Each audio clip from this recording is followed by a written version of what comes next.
اسلامی عقائد میں سے نا ایک بنیادی عقیدہ آخرت ہے۔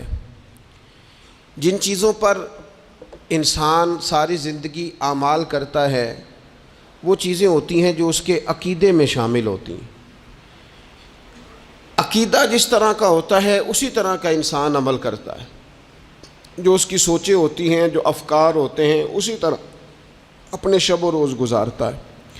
جن لوگوں کا عقیدہ آخرت مضبوط ہوتا ہے نا کہ ہم نے اللہ کی بارگاہ میں کھڑے ہونا ہے، ہم نے اس کی بارگاہ میں جا کے اپنے اعمال کا حساب دینا ہے، عقیدہ آخرت مضبوط ہو تو لازمی طور پر اعمال سنور جاتے ہیں۔ انسان جواب دہی کے تصور کے ساتھ اپنے معاملات زندگی کو بار بار صحیح کرنے کی کوشش کرتا ہے۔ عقیدہ آخرت اسلامی عقائد میں بنیادی فکر کا عقیدہ ہے، اساس ہے عقائد کی۔ اگر کسی شخص کا یہ خیال ہو جائے کہ میں بس یہی زندگی ہے، کھا لو پی لو موج کرو، تو ظاہر ہے وہ فنا کا نام جب رکھ لے گا زندگی کو اور وہ دوبارہ اٹھنے کا قائل ہی نہیں ہوگا تو وہ تو کسی قانون کا پابند ہی نہیں رہے گا، وہ تو کسی چیز کی پابندی نہیں کرے گا، کسی چیز سے پرہیز نہیں کرے گا، من چاہی زندگی گزارے گا۔ عقیدہ آخرت، اللہ کی بارگاہ میں کھڑا ہونے کا تصور، یہ انسان کو سوار دیتا ہے۔ یہ ایک ایسا مراقبہ ہے جو تزکیہ نفس کر دیتا ہے، انسان کا باطن سنور جاتا ہے، اخلاقیات میں تبدیلی آتی ہے۔ پھر کوئی کیمرہ بھی نہ لگا ہو نا، کوئی بھی نہ دیکھ رہا ہو تو بندہ پھر بھی نیک ہو جاتا ہے، چونکہ اس کا خیال ہوتا ہے میرا رب مجھے دیکھ رہا ہے، صبح قیامت میں اپنے رب کی بارگاہ میں کھڑا کیا جاؤں گا۔ تو عقیدہ آخرت کی مضبوطی، اس تصور کا مضبوط ہونا امت مسلمہ کے لیے نہایت ہی ضروری ہے۔ آپ دیکھیے قرآن مجید فرقان حمید ہماری توجہ دلاتا ہے، اور سورۃ القیامہ کے اندر اللہ کریم نے ارشاد فرمایا ایحسب الانسان، کیا آدمی اس گھمنڈ میں ہے، کیا انسان کا یہ خیال ہے ان یترک سدی، کہ اسے آزاد چھوڑ دیا جائے گا، اس سے پوچھا نہیں جائے گا؟ کیا انسان یہ سمجھتا ہے اس سے کوئی سوال؟ ایحسب الانسان، کیا انسان اس گمان میں ہے، اس گھمنڈ میں ہے ان یترک سدی، کہ اسے آزاد چھوڑ دیا جائے گا، کوئی پوچھنے والا نہیں ہوگا؟ اسے آزاد نہیں چھوڑا جائے گا، اس پر پابندیاں ہیں، اس پر کچھ قیود ہیں، اسے کچھ حدود بتائی گئی ہیں، اسے ایک دائرہ کار دیا گیا ہے، اسے بتایا گیا ہے کہ یہ حلال ہے، یہ حرام ہے، یہ تیرے لیے جائز ہے، یہ تیرے لیے جائز نہیں ہے۔ اس چیز کی حد تک تو آگے بڑھ سکتا ہے، یہاں سے اس لائن کو تو کراس نہیں کر سکتا۔ اس پر پابندیاں ہیں، ان پابندیوں کے بیچ رہ کے وہ زندگی گزارے گا۔ اور یہ بھی یاد رکھے، یہ آیت ایک دوسرا معنی یہ دیتی ہے کہ یہ مت سمجھے کہ صبح قیامت اسے چھوڑ دیا جائے گا، اس سے پوچھا جائے گا، اس سے سوال کیا جائے گا۔ اللہ کی بارگاہ میں جب یہ کھڑا ہوگا تو اسے اپنے اعمال کا حساب دینا ہو۔ لازمی طور پر ایک عدالت صبح قیامت لگے گی، جس عدالت میں مجرم پیش ہوں گے، انہیں اپنے جرموں کا حساب دینا ہے، ظالموں کو کھڑا کیا جائے گا، ان سے ان کے ظلم کے بارے میں باز پرس ہوگا۔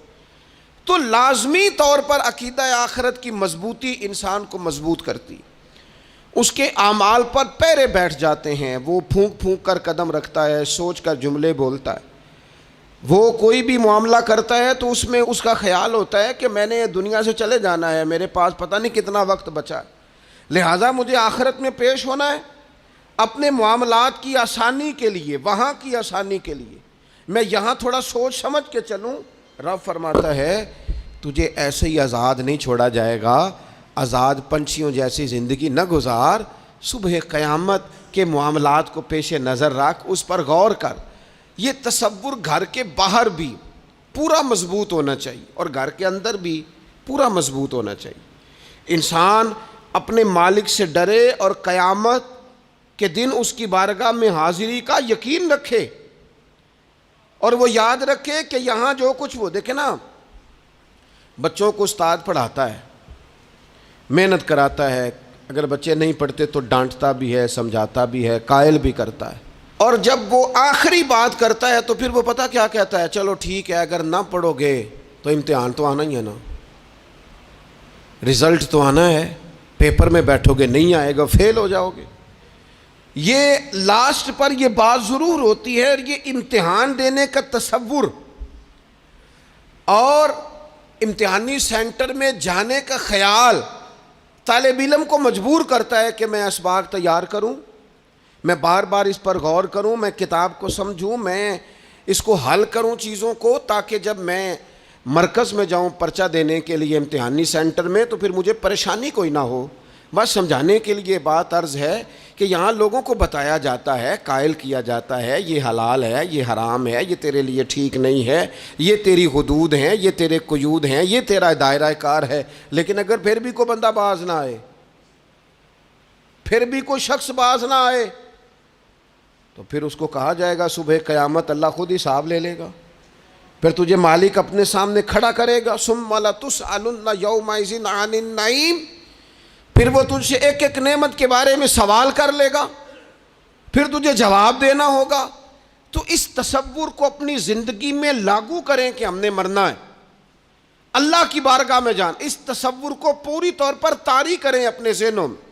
یہ جو رسمی سی بات ہے نا، پتہ نہیں کب چلے جانا ہے، جو جانے والے ہوتے ہیں ان کی کوئی تیاری بھی ہوتی ہے، جن کو پتہ ہوتا ہے نا وہ رمضان المبارک میں نا کئی دفعہ ایسا ہوتا ہے کہ ٹکٹیں نہیں مل رہی ہوتی ہیں اور عمرے کے ویزے لگ چکے ہوتے ہیں، تو ایجنٹ کہہ دیتے ہیں جانے والوں کو کہ تیاری رکھنا، کسی وقت بھی میرا فون آ جائے گا۔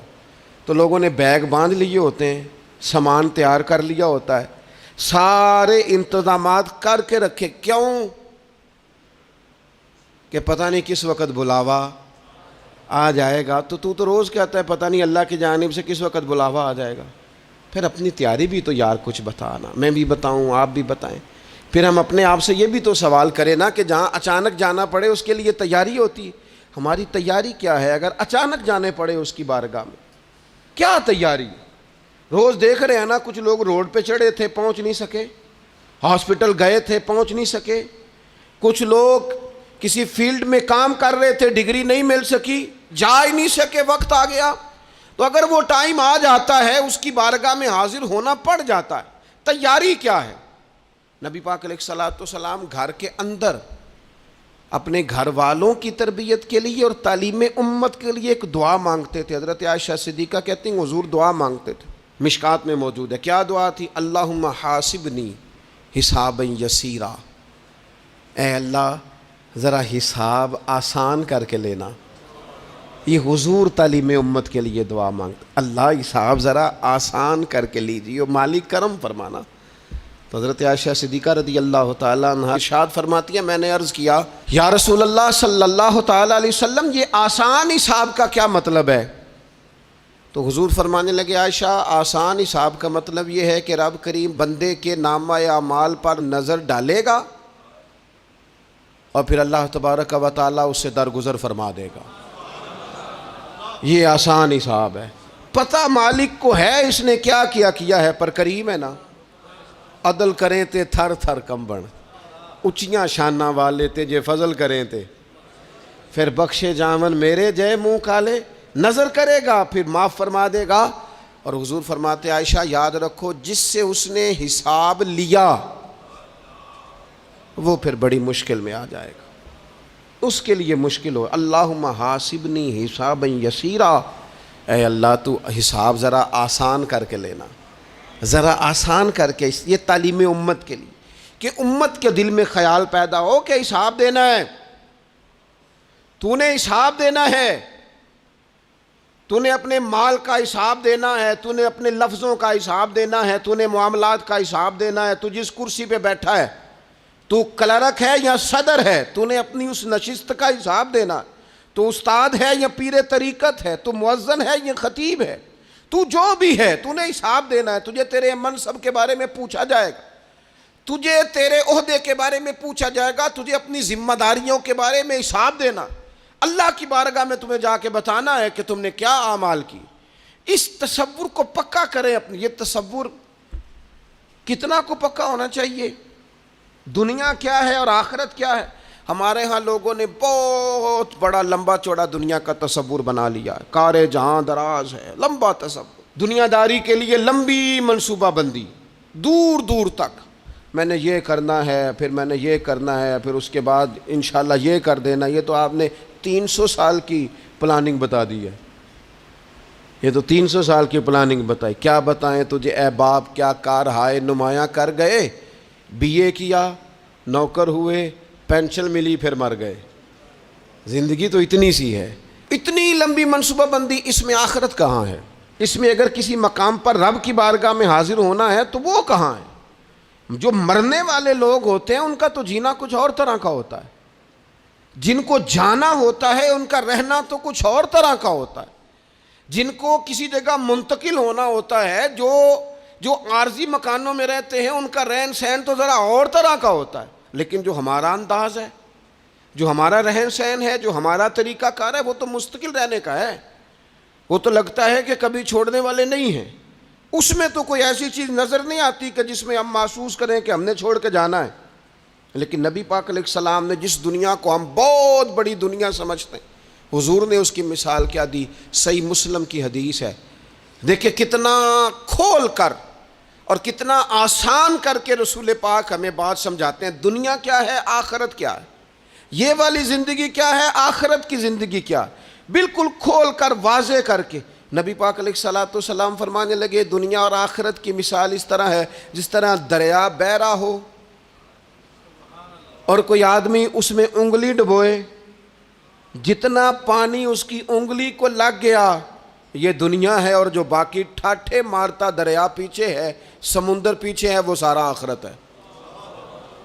یہ اتنی سی دنیا ہے, یہ صحیح مسلم میں موجود ہے.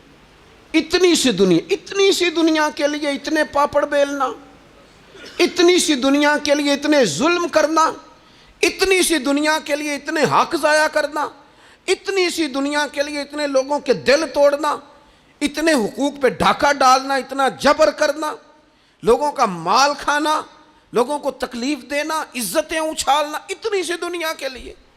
حضور فرمانے لگے اتنی سی ہے یہ دنیا, جتنا انگلی کو پانی لگ گیا ہے وہ جنت, جو نری جنت نہیں, خدا کا فضل ہے, جو اللہ کی عطا ہے اپنے بندوں کے لیے.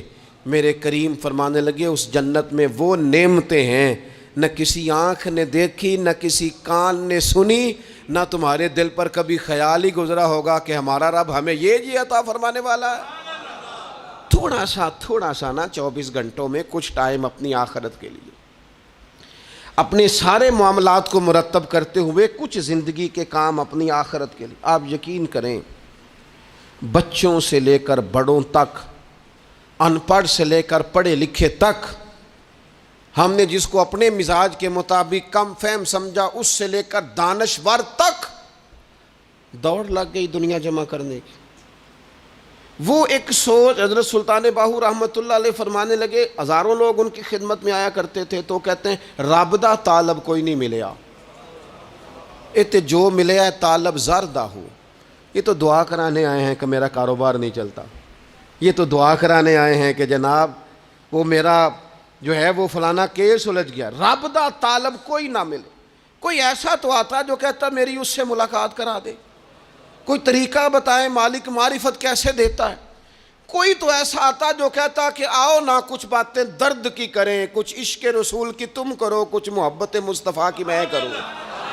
کچھ ایسے آتے جو کہتے آؤ نہ کوئی ذکر چھیڑیں صدیق اکبر کا, کوئی بات کریں سیدنا فاروق اعظم کی, کچھ تذکرے ہو جائیں عثمان غنی کے, تھوڑی دیر ہو نہ جائے مولا علی کا تذکرہ. کچھ لوگ ہوتے نا ایسے جو اس طرح کے ہوتے, لیکن وہ ہر وقت دنیا داری, ہر وقت. اچھا کہیں اکتاتے بھی ہیں نا, تھک گئے کاروبار کر کر کے, کہیں اکتاتے بھی ہیں تو کرتے کیا ہیں, سیر کرنے چلے جاتے ہیں. میں جی بور ہو گیا ہوں کام کرتے کرتے, چلو میں اب ٹھنڈے علاقے میں چلتا ہوں.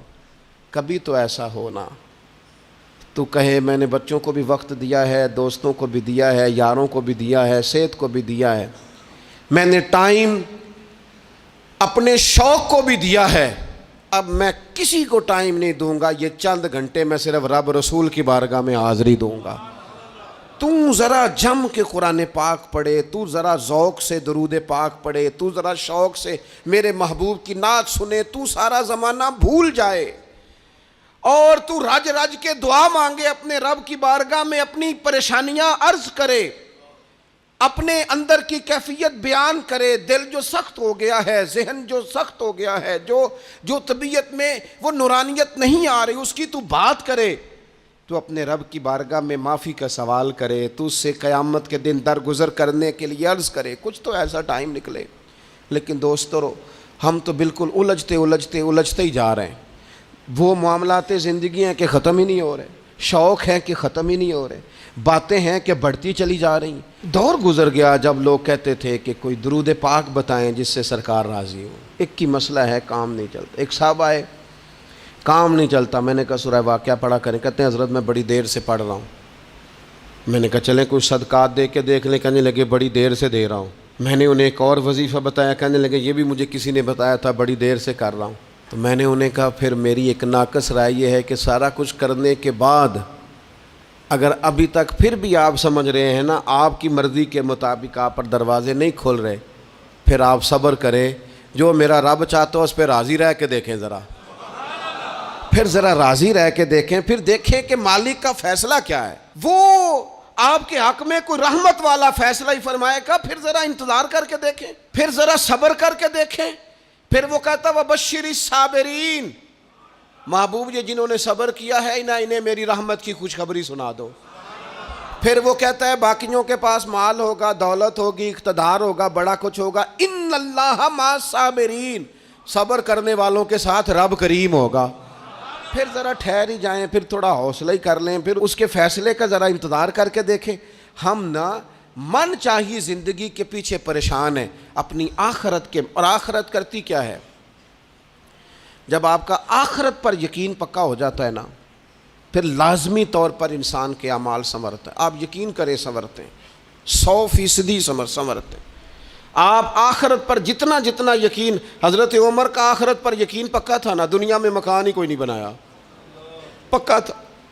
سیدنا مولا علی شیر خدا امیر المومنین بھی ہو گئے تو طامت پھر بھی پھٹی ہوئی تھی، پکا یقین تھا نا کہ اللہ نے ہمارے لیے آگے بڑی نعمتیں تیار کی ہوئی ہیں۔ حضور نے آ کے فرمایا تھا نا کہ عمر میں تیرا گھر دیکھ آیا ہوں جنت میں، یقین پکا تھا نا بڑا کچھ ملنے والا ہے۔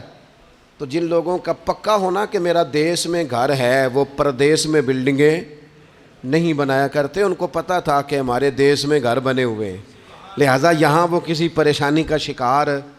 اور دوسرا، جب بندے کا آخرت پر یقین پکا ہو جاتا ہے نا، ایک بات آپ نے ضرور ذہن میں رکھنی ہے۔ ہمارے محدثین نے لکھا ہے جس بندے کا صرف دنیا داری میں جینے کا مزاج ہو جاتا ہے نا، وہ بزدل ہو جاتا ہے، اور جس کا خیال ہوتا ہے نا زندگی عارضی ہے، صبح قیامت دوبارہ اٹھوں گا، وہ بندہ بہادر ہو جاتا ہے۔ جس کا خیال ہے نا یہی کچھ ہے، کھا لو پی لو بس، یہ زندگی ختم ہو گئی تو ختم ہو گئی، مر گئے تو مر گئے، ختم ہو گئے، فنا ہو گئے، ان لوگوں کا مزاج بزدلانہ ہو جاتا ہے، جرت مند نہیں رہتے۔ اور جن کا یہ خیال ہوتا ہے نا مرنے کے بعد بھی اٹھنا ہے، ایک نئی زندگی اللہ عطا کرے گا، وہ لوگ پھر موت سے گھبراتے نہیں، انہیں مرنے سے ڈر نہیں لگتا۔ پھر موت کا لفظ کوئی بندہ سنا کہ انہیں بلیک میل نہیں کر سکتا، وہ بندے طاقتور ہو جاتے ہیں، باہمت ہو جاتے ہیں۔ حضرت جابر بن عبداللہ فرماتے ہیں، بخاری میں حدیث ہے، فرماتے ہیں ایک احد والے دن نا ایک صحابی کھجور کھا رہے تھے، تو کھجور کھاتے کھاتے انہوں نے نبی پاک صلی اللہ تعالیٰ علیہ وسلم کی خدمت میں عرض کی، حضور اگر میں آج شہید ہو جاؤں تو کہاں جاؤں گا؟ تو محبوب فرمانے لگے میرا رب اپنے فضل سے تجھے جنت عطا کرے گا۔ حضرت جابر بن عبداللہ رضی اللہ تعالیٰ عنہ فرماتے ہیں اس بندے نے کیا کیا، اس نے نا کھجور جتنی کھا لی تھی کھا لی، باقی نکال دی منہ سے، تلوار لی، میدان میں گئے، شہید ہو گئے۔ سبق ہمیں کیا دیا؟ کہنے لگے جب مرتے ہی اللہ تعالیٰ جنت عطا کرے گا، پھر کھجور کھاتے کھاتے رہنے والی دیر بھی کیوں کرنی ہے؟ پھر چھوڑو، جنت میں جا کے اللہ کے دیے ہوئے انعام کھائیں گے۔ کھجور کھانے کی بھی دیر برداشت نہیں کی۔ یہ آخرت کا اجر، آخرت میں رب کی بارگاہ میں کھڑے ہونے کا تصور بندے کو طاقتور کر دیتا۔ وہ بزدل، اقبال کیا کہتے ہیں؟ اقبال کہتے ہیں موت کو سمجھے ہیں غافل اختتام میں زندگی، یہ ہے شام میں زندگی، پھر صبح دوام میں زندگی۔ اور حضرت بلے شاہ بھی بول پڑے، وہ کہنے لگے عرش فرشتے بانگاں ملیاں مکے پہ گیا شور، بلے شاہ آسان نہیں مرنا، یہ تے مر گیا ہی کوئی ہور، یہ تو کسی اور۔ پھر ایک اور درویش بولے، وہ کہنے لگے وارث شاہ او کدو مر دے، وارث شاہ او کدو مردے جنہ کیتیاں نیک کمائیاں نے، وہ تو اللہ کی بارگاہ میں انعام پاتے ہیں. ایک پل ہے موت، اس پل سے گزرتے ہیں، پھر رب کا فضل انہیں ملتا ہے. میں کئی دفعہ کہہ چکا ہوں، پھر کہتا ہوں، یہ جب بہت ٹینشن بن گئی نا، ڈپریشن بہت بڑھ گیا، کووڈ-19 کے دن تھے، کرونا کے، تو مجھے ایک سرکاری ادارے میں بلایا گیا جہاں اس عملے کو میں نے گفتگو کرنی تھی، اس عملے سے جو مریضوں کو دیکھ رہا تھا. کہنے لگے، مجھے وہاں کے جو ہیڈ تھے کہنے لگے پیر صاحب بڑا ڈپریشن بڑا ہے، لوگ ڈر رہے ہیں. وقتی طور پہ خوف بھی بڑا تھا.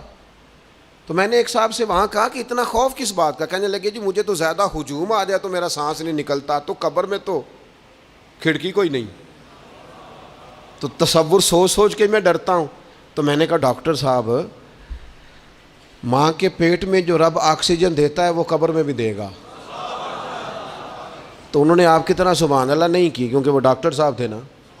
سیانے بندے کو سمجھانا بھی کافی سیانے بندے کا کام ہے، وہ زیادہ سیانے تھے. لیکن نا سوتے کو جگانا تو کام ہے، اور اگر جاگتے کو جگانا پڑ جائے تو بہت مشکل کام ہوتا ہے. وہ ڈاکٹر صاحب تھے. وہ کہنے لگے جی حضرت صاحب، وہ تو ماں سانس لیتی ہے تو وہ بچے کو جاتا ہے، وہ آکسیجن ماں کے سانس کی بنیاد پہ ملتی ہے، تو قبر میں وہ کیسے ہوگا؟ میں نے کہا چلیں ٹھیک ہے ڈاکٹر صاحب، آپ کی یہ دلیل بھی مان لیتے ہیں. وہ جو انڈے سے بچہ نکلتا ہے، وہ چاروں جانب کوئی سوراخ ہوتا ہے؟ ڈاکٹر صاحب نے قلم چھوڑ دیا، رکھ دیا. میں نے کہا چلو یہ بھی بتاؤ زندہ ہی نکلتا ہے؟ کہنے لگے بالکل. تو میں نے کہا سونا بھی نکلتا ہے؟ کہنے لگے بڑا ہی پیارا ہوتا ہے. میں نے کہا انشاءاللہ جب ہم قبروں سے نکلیں گے، مصطفیٰ کا صدقہ، یوم نحشر المتقین الی الرحمن وفدا، رب کہتا ہے تم جب نکلو گے نا قبروں سے، متقی مومن جب نکلیں گے تو رب کی بارگاہ میں مہمان بنا کر پیش کیے جائیں گے. اے رب دے پرونے ہون گے قیامت میں، وہ مہمان بنا کر پیش کیے جائیں گے اللہ کی بارگاہ، مہمان بنا کر. دوستو، قبر صرف دوزخ کا گڑھا نہیں ہے، دوزخ کا گڑھا بھی، لیکن اس کے لیے جس نے دنیا میں رہ کے صرف دنیا کٹھی کی، آخرت کے لیے جمع کچھ نہیں کیا، اور جس نے یہاں رہ کے وہاں کے لیے کوشش کی، صبح سے شام تک ڈرا کہیں میرا رب ناراض نہ ہو جائے، کہیں حضور کی بتائی ہوئی حدیں معاذ اللہ مجھ سے کراس نہ ہو جائے. جس نے محتاج زندگی گزاری، اس کی قبر گڑھا نہیں، کھڈا نہیں، بلکہ حضور فرماتے ہیں روضۃ من ریاض الجنہ، اس کی قبر تو باغ ہے، باغ. ایک منٹ کے لیے صرف سوچنا، بندہ فوت اور سیدھا اسے باغ میں چھوڑا ہے کوئی، باغ ہے قبر، باغ. اور باغ بھی معمولی نہیں، معمولی کیاری نہیں، روضۃ من ریاض الجنہ، جنت کے باغوں میں سے باغ. اور باغ اتنا سونا ہے جس میں آنکھ کھلے گی تو پہلی زیارت ہی مدینے والے رسول کی نصیب ہوگی. تو خوف آتا ہے وہاں جاتے ہوئے. پہلے بھی میں نے کہا تھا، پھر کہتا ہوں، او مرحوم آسی نے کہا تھا، آج پھولے نہ سمائیں گے کفن میں آسی، او قبر کی رات ہے ان سے ملاقات کی رات. آج تو ملاقات.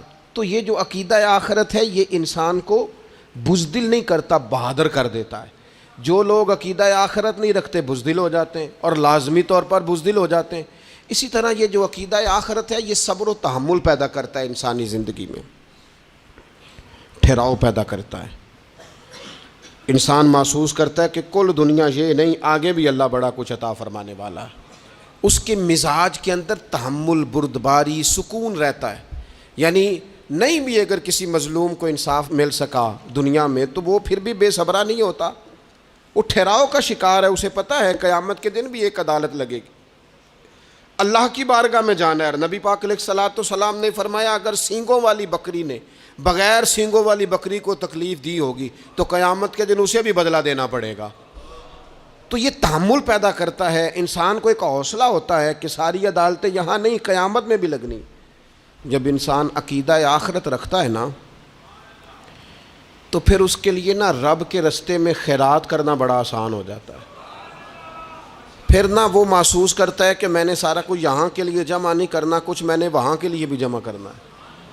وہ پھر اپنی آخرت کے لیے کچھ نہ ایک بینک آخرت کا بھی بنا لیتا ہے، اس میں بھی کچھ نہ کچھ جمع کراتا رہتا ہے. اسے پتہ ہوتا ہے کہ میں نے اللہ کی بارگاہ میں حاضر ہونا ہے، وہاں کی بھی کچھ نہ کچھ تیاری. نبی پاک صلی اللہ تعالیٰ علیہ وسلم نے بکرا بھیجا گھر میں ذبح کرنے کے لیے، تو سرکار تشریف لائے سر شام، تو فرمایا کیا بنا؟ عرض کی یا رسول اللہ صلی اللہ تعالیٰ علیہ وسلم سارا بانٹ دیا ہے، محلے داروں میں، رشتہ داروں میں، غریبوں میں سارا بانٹ دیا، بکرے کی ایک دستی صرف بچی ہے، آپ کے لیے رکھی ہے۔ تو حضور نے توجہ کیا دلائی، محبوب نے کس طرف رخ کیا؟ حضور فرمانے لگے اپنے اہل خانہ سے، ازواج مطہرات سے، کریم فرمانے لگے عائشہ وہ جو تم نے بانٹ دیا ہے نا وہ سارا ہی بچ گیا ہے، وہ سارا ذخیرہ ہو گیا، وہ جمع ہو گیا ہے آخرت کے لیے، وہ ہمارے پاس بچ گیا ہے۔ یہ جو تم سمجھتے ہو نا یہ بچا کے رکھا ہے، یہ تو ہم استعمال کر لیں گے، وہ ہم نے سیو کر لیا ہے، وہ بچ گیا ہے۔ حضرت ابو ذر غفاری رضی اللہ تعالیٰ عنہ اپنے خادم سے کہنے لگے کہ مجھے پتہ چلا ہے یہاں فلاں جگہ کچھ غریب لوگ آئے ہیں، تو اس طرح کرنا، جو اچھا اونٹ ہے نا میرے اونٹوں میں سے، اچھا اونٹ وہ ذبح کر کے نا تو ان سارے گھروں میں تقسیم کر دو، جتنا گوشت وہاں بھیجو گے اتنا ہی میرے گھر میں بھی بھیج دینا۔ آپ کا وہ خادم کہتا ہے میں نے اپنی سمجھ کے مطابق اچھا اونٹ ذبح کر کے گوشت بنا کے میں نے بانٹا، اور میں نے اس طرح کیا کہ وہ حضرت ابو ذر غفاری کے گھر بھی اتنا ہی گوشت بھیجا جتنا تمام غربا کے ہاں میں نے بانٹا تھا۔ شام کو جناب ابو ذر غفاری اپنے اونٹوں کے باڑے میں آئے جہاں باندھا کرتے تھے اپنی حویلی میں، تو آ کے دیکھا کہ وہ سرخ بہترین اونٹ جو سب سے بہترین تھا وہ تو کھڑا ہے۔ تو آپ اپنے خادم سے کہنے لگے میں نے تمہیں کہا تھا جو سب سے اچھا ہے اس کو ذبح کرنا، تو وہ کہنے لگا حضور وہ باقیوں میں سے سب سے اچھا تھا، اس سے ہی تھوڑا سا کمزور تھا، اور یہ تو آپ کی سواری کے لیے ہے نا، یہ تو آپ کے کام آتا ہے، اس پہ تو آپ سفر کرتے ہیں، اس لیے میں نے اسے چھوڑ دیا، اور اس کے بعد جو سب سے اچھا تھا وہ میں نے ذبح کر دیا۔ تو حضرت ابو ذر غفاری فرمانے لگے تو شاید سمجھا نہیں، میں اسے بھی سواری کے لیے رکھنا چاہتا تھا پر اپنی آخرت کی سواری کے لیے، میرا دل تھا وہ جو آخرت میں سفر کرنا ہے نا، دشوار گزار گھاٹیاں ہیں، ان گھاٹیوں کے لیے وہ اونٹ میرے کام آ جائے گا، لہذا میں نے تجھے کہا تھا جو سب سے بہتر ہو وہ دے دینا تاکہ ذرا میری آخرت کی سواری بن جائے، تاکہ میں ذخیرہ کر لوں۔ بڑا دیا بال بچوں کو، بڑا دیا بہن بھائیوں کو، بڑا دیا دوست احباب کو، بڑے قرضے دیے ادھر ادھر، لیکن ساری زندگی دیے، ایک موقع پر صرف آپ نے کسی کو انکار کیا نہ، ایک موقع پر، تو وہ پچھلے جو 99 دفعہ آپ نے دیا ہوتا ہے وہ اس کا بھی منکر ہو جاتا ہے، وہ کہتا ہے تو نے کدی کام تے کام ہی نہیں آیا، وہ تو نے تو میری امید ہی توڑ دی، وہ سارے شکوے ساری زندگی کہاں خرچ کر دی بلا، کس مقام پر۔ اور یہاں حال یہ ہے کہ حضور فرماتے ہیں جب تو صدقہ دیتا ہے تو رب اسے اپنے دستے قدرت میں لیتا ہے، اور اس طرح تمہارے صدقے کو پالتا ہے جس طرح تم اپنے گھر میں بچھڑا نہیں پالتے، اس طرح صبح قیامت تمہیں وہ نتیجے کے طور پر پلا ہوا صدقہ ملے گا۔ ہم اپنی آخرت کو چونکہ اس لیول پر یقین نہیں لاتے الا ماشاءاللہ، لہٰذا اس کی تیاری کے لیے ذخیرہ نہیں کرتے، اپنی آخرت کی تیاری کے لیے ذخیرہ کریں اور کوشش کریں کہ اور یہ عقیدہ اپنی اولادوں میں، اپنے متعلقین میں، اپنے احباب میں اس کو راسخ کریں، کوئی نہ کوئی بات عقیدہ آخرت کی، قیامت کی ضرور اس کا تذکرہ کریں، ان باتوں کو اپنی زندگی کا حصہ بنائیں۔ اگر عقیدہ آخرت نہ ہو تو دنیا کی ساری چیزیں ویسے ہی لوگوں کو عجیب لگنے لگ جائیں، اگر کوئی قیامت ہی قائم نہ ہو تو مظلوم رہ گیا، ظالم نے تو پھر ظلم ہی کمایا، وہ تو پھر دندناتا پھرے گا۔ تو رب کہتا ہے اَيَحْسَبُ الْإِنسَانُ أَن يُتْرَكَ سُدًى، کیا انسان سمجھتا ہے کہ اسے یوں ہی چھوڑ دیا جائے گا، کوئی اسے آزاد ہی چھوڑ دیا جائے گا، کچھ پوچھا ہی نہیں جائے گا؟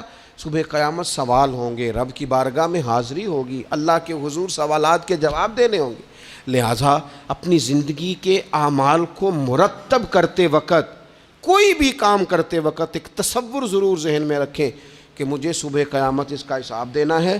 یہ جو جواب دہی کا تصور ہوتا ہے یہ انسان پر پہرے دار ہوتا ہے، یہ اس کو مضبوط کرتا ہے، اس کی عقیدے کی بنیادیں اس کے عمل کو طاقتور کر دیتی ہیں۔ لہٰذا عقیدہ آخرت اپنے بچوں میں، آنے والی نسلوں میں، آپ دیکھیں حضور نے یہ عقیدہ آخرت مضبوط کر دیا تھا نا، تو پھر سیدہ فاطمہ الزہرا نے کچے مکان میں ساری زندگی گزار دی، پھر محبوب پاک نے دیکھا کہ وہ اونٹ کے بالوں کی بنی ہوئی چادر اوڑھ کے چکی پیس رہی ہیں، تو محبوب نے یہ نہیں فرمایا کہ اللہ آسانی کر دے گا، اچھا وقت آ جائے گا تو فکر نہ کرنا یہ مشکل، نہ محبوب کریم نے فرمایا فاطمہ دنیا میں تھوڑی مشقت برداشت کرو، اللہ آخرت کی ساری سعادتیں آپ کو ہی عطا فرمائے گا۔ گویا کریم نے فرمایا آپ کو یوں ہی زندگی گزارنی ہے، یہی طرز رکھنی ہے، اسی طرح ہی آپ کو وقت گزارنا ہے۔ جو آرام کا وقت ہے وہ اللہ تعالیٰ جنت میں عطا کرے گا۔ عقیدہ آخرت کی مضبوطی، تھوڑا سا ہمارے ایک بڑے قریبی دوست تھے، بڑا میرا ان سے پیار تھا، 34.5 سال عمر، خود ہارٹ اسپیشلسٹ ڈاکٹر، لیکن یہ پچھلے ہفتے وہ مریضوں کو چیک کر کے نیچے آ کے دفتر میں بیٹھے ہیں۔ ایک تو لوگ کہتے ہیں نا ہسپتال پہنچ جاتا تو شاید بچ جاتا، تو ہاسپٹل کے اندر ہی تھے، اور ابھی چڑھتی جوانی، 34-35 سال عمر۔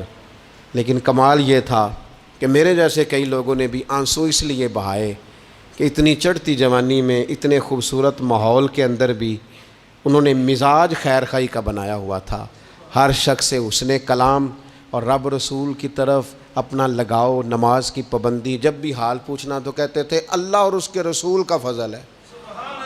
تو اپنی زندگی میں جن لوگوں کا تصور آخرت مضبوط ہو جاتا ہے وہ کئی دفعہ جلدی بھی سمٹ کر چلے جائیں تو ان کے حق میں رحمت والے فیصلے ہوتے ہیں۔ اللہ تعالی ہمیں سمجھنے کی توفیق عطا کرے۔